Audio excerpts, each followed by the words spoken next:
All right, Mr. TALIAFERRO TV, how's everybody doing? We're talking about this Jeezy interview that he did with Everyday Struggle. Yo, first and foremost, I seen a comment the other day, and I have to consistently let people know who I am, right? I don't want y'all thinking I'm just a random guy who speaks on stuff, right? Please, I have not deleted a lot of my YouTube stuff. You want to know who I am, about my story? Please just go search the dates on my YouTube videos, and you can literally, I love that about this area, you can literally watch me come from the ground up, right? We're still growing. It's all there. And also, in regards to me and my come up, yo, do your research on me. I am not trying to be the street guy.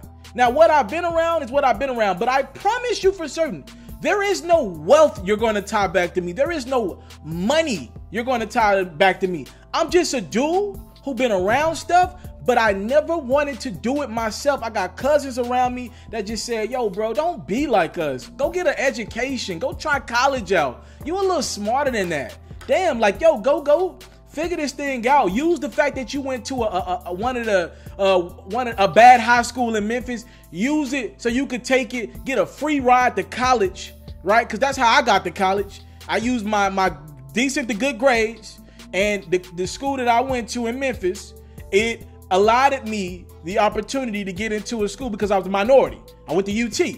That's how that broke down. Let's make it clear. I don't come from money, and there is no research you're gonna do to find out I came from money, but I ain't trying to be your gangster either. I'm just not trying to do that. And I feel like we gotta kind of open up a lane for people like me who just ain't trying to be the street dude. I ain't trying to kick it to you like that. I'm trying to put you up on game, see how we can work some things out, motivate some of these kids to get to college, and do other things. If it's not college, motivate some of these young boys to get their own businesses started. I'm not trying to be anybody else, all right? So when I watched this interview with Jeezy, right, and I watched it, it's my job to watch it. Salute the Everyday Struggle. That was a big get. Jeezy's got a project coming out. I'm very excited for this Jeezy, J. Cole, and Kendrick Lamar record. It's not every day you get Kendrick and J. Cole on the record. As a matter of fact, they did a couple records together, right? But outside of that, I think Trade of Truth, go do your research on this one. If I'm not mistaken, Trade of Truth might be the only other guy out there with a feature from Kendrick and Cole. You might gotta do your research on that one. But anyways, this album, Jeezy, he's promoting it. And he came and did an interview with Everyday Struggle. And the first thing that stood out to me, and people were hitting me up about it, they were like, yo, Jeezy out-talked Academics and Button. Should Academics and Button been more demonstrative in that interview and kind of push the envelope a little bit? Yes. But being somebody who's been in that position time and time out, again, trust me, it is hard. Because what a rapper is doing, and I'm not trying to criticize Jeezy or anything, I'll talk about Jeezy and my love for him in a second. What a rapper is trying to do is, it's not just a Jeezy thing. Rappers do this all the time. When they have the narrative and how they want the interview to go, they're going into that, right? Either they talk to one of their homies or somebody in their team, and they know what we don't want to do with this interview, where we don't want to take it, and how we do want to take it, right? So when you see rappers overtalk somebody and start bragging on a lot of their accomplishments and what they mean to the streets, I ain't saying anything wrong. Yo, Jeezy really means something to a lot of people. Let's make that clear. And salute to Jeezy. I met Jeezy once at ESPN. Hence the letters on when I was working there on like my last day there, he came in with First Take. And I seen Jeezy and his team in the hallway. Good dude. Meet him. Seems like a really solid individual. But when you gotta understand, I've been out-talked in interviews and overstepped a couple times. When a rapper has got it in their mind that they want to get something off their chest, you can tell Jeezy, when he walked in that door, he had stuff he wanted to get off his chest. And it's tough. I mean, you got to find a way, you got to find a balance to control that. Sometimes I get it right, sometimes I don't. I'm human, so I'm not judging Academics or Button. Now, what I don't want to have happen is when Jeezy leaves the next day, Button pop his ish, because that does happen a lot. He'll pop his ish the day after the person leaves. Academics not as much, but Button will pop it off, and I'll be like, yo, now you can't go pop off. You had the guest right in front of you. As a matter of fact, if I'm not mistaken, I think Button called Jeezy music trash, or he's like he ain't aging well or something like that, like the other day. I'm just saying, that's just my opinion on that. I got a lot of respect for Jeezy. When I was growing up, we was listening to the Jeezys and Tips of the world. Alright, I mean, I'm from Memphis with the Gottis and that's what we was listening to. I wasn't listening to a lot of Hove growing up. Jeezys and Tips, man, I'm listening to that Thug Motivation 101. I'm listening to the Got a Young Jeezy. trying to take it. That's what I was on. All right, I'm 23. So when you hear Jeezy, just know I got a lot of respect for him. I just have the right to disagree with his opinion on this conversation. Now, with that being said, I think Jeezy's opinion is very important. We need more perspectives, right? We need well thought out perspectives on how to, we got some stuff we got to shape up, man, in our hoods, in our communities. We got to shape up the rapper who lived the street life, who now is making what, 40, 50,000 a night. How can we kind of weed them out of rap, leave certain people alone, let them understand that they're a business now, and realize, yo, you could talk about what you did. I always say, talk about it in past tense. You don't got to be about that life now. You're a rapper. You're an entertainer, right? We got to figure that out. And I'm never upset with other people's opinions. I think one thing Jeezy said, he was like, yo, Plies. He didn't say Plies. He was like, yo, we got young artists saying ran off on the plug twice. And I was thinking to myself, does he know that that's one of his guys? That's Plies from his era? Plies and Jeezy around the same age. Does he know that Plies started to run up on the plug twice? Does he realize that? And also, in that same regard, because what they'll do, you'll get somebody like Jeezy, who's close to OG status. You'll get him, he'll come on and he'll be like, yo, y'all be judging these young kids about what they be rapping about. And I be thinking in my head, yo, I get it. Maybe we shouldn't judge these young kids. What he kind of was trying to do was say, yo, I respect y'all platform, everyday struggle, but I don't respect the fact that y'all come on here and critique how these kids should live their lives. I think there is something to that. I get it. I'm with you. But the other end to that is two things. One, we ain't talking enough about how there's still 40, 45, 50-year-old rappers, Jeezy, in your age group, the 40, like 35 to 50, they're still talking about the same BS that they were talking about in their 20s. So now what? These are fathers, right? So like what do we let them get a pass too? At what point do these guys grow up? Do we allow people just to say what they want because it's an art form? I don't get that aspect of it. And also, the other part of that, and I'm not just trying to take up with that for academics and button, because I give my hip-hop commentary on this platform. I'm a reporter by day, and I give my hip-hop commentary on this like at night, right? The other part of that I don't understand, y'all can help me with it, please give your comments in the comment section. I love that. I'm reading them. The other part I don't understand. So we are supposed to allow these rappers, young rappers, with their millions of followers. A lot of these followers are kids, ladies and gentlemen. You don't have to go to a store to buy an album anymore. We are in the era of any album you want to listen to, it's on YouTube as well. You can purchase it on iTunes. You can purchase it on Spotify, whatever. You can stream these things for free. These kids are very tech savvy. Any kid out there that's around 12, 13 years old knows how to get their hand on any project that they want to, period. It's too many, you know what I mean? Any kid out there that can find a project for free. That's the reality of the world that we live in right now. When I was coming up, I had to pay people $5 for my mix CDs. Y'all remember the mix CD era? Or my albums? I had to pay people for the 50-cent album because I wasn't paying for it $13 at the store. I was trying to get it for the 3 or the 4. Or have one of my partners make it, you know what I'm saying, mix it up for me. With that being said, do we not hold these kids accountable for their words with all these millions of followers that they have? That's a real question that I have. Like, yo, I don't think we should allow kids who are 16, 17 years old, they're businesses now. So we got to kind of put the kid part to the side, and the fact that these are young rappers with these huge platforms with influences on these kids.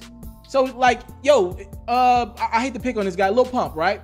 Lil Pump, he might say I take a Xanny or I do something with I smoke with drugs with my grandma. So now the little kid thinks it's cool. And now that kid does it with his group, and it's a chain. Yo, so we just give rappers a pass? I don't agree with that, Jeezy.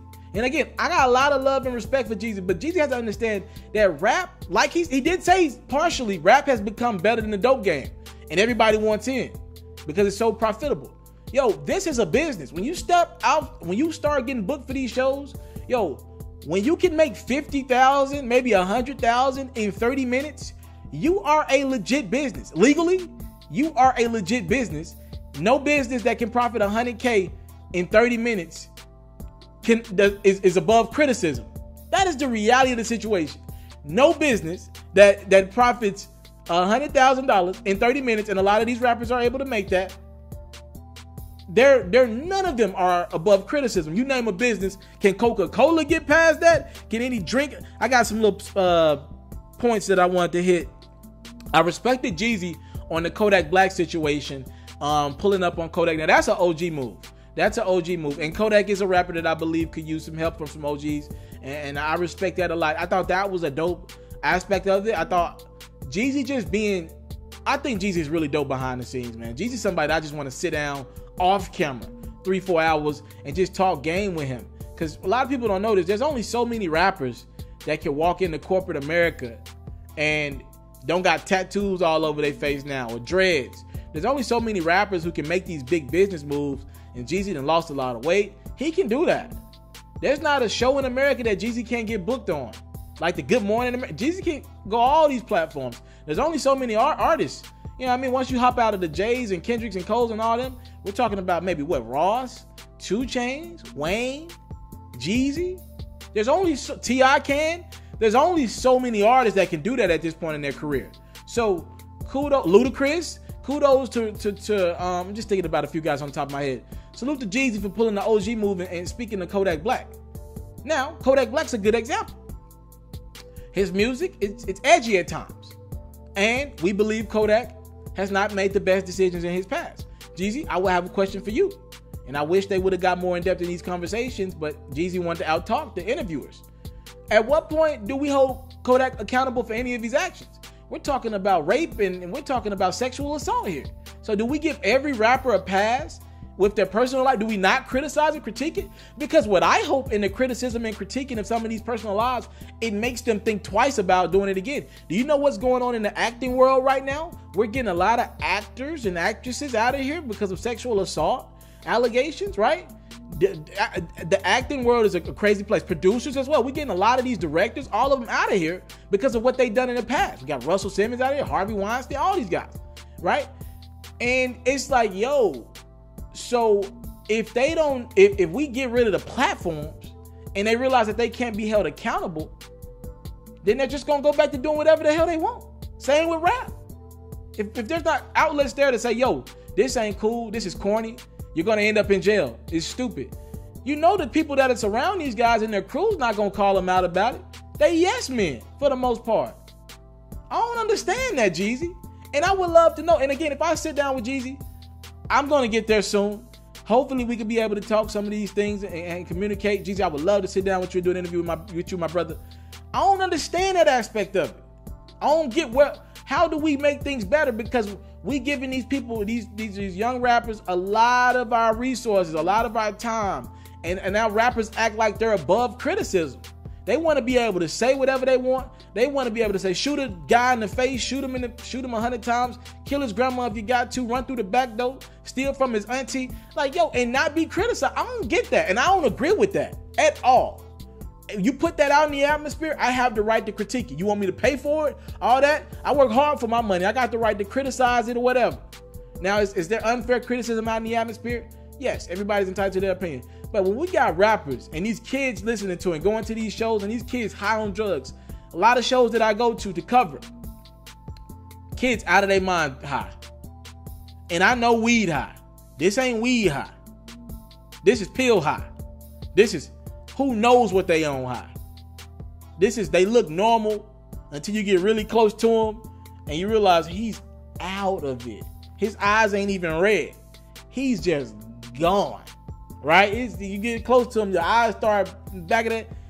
He's out of this world. He don't even know where the hell he's at right now. I just think rappers got to be held accountable. That's my 2 cents about the interview. Talk to me in the comment box below. I would love to know what you guys think. People just want my comments on stuff like this.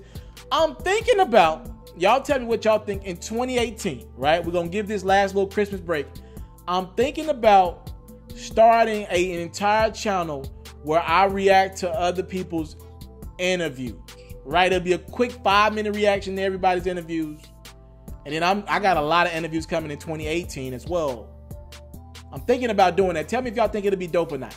Just be a whole channel. Every morning, every Breakfast Club Hot 97 interview come out, we'll react to it.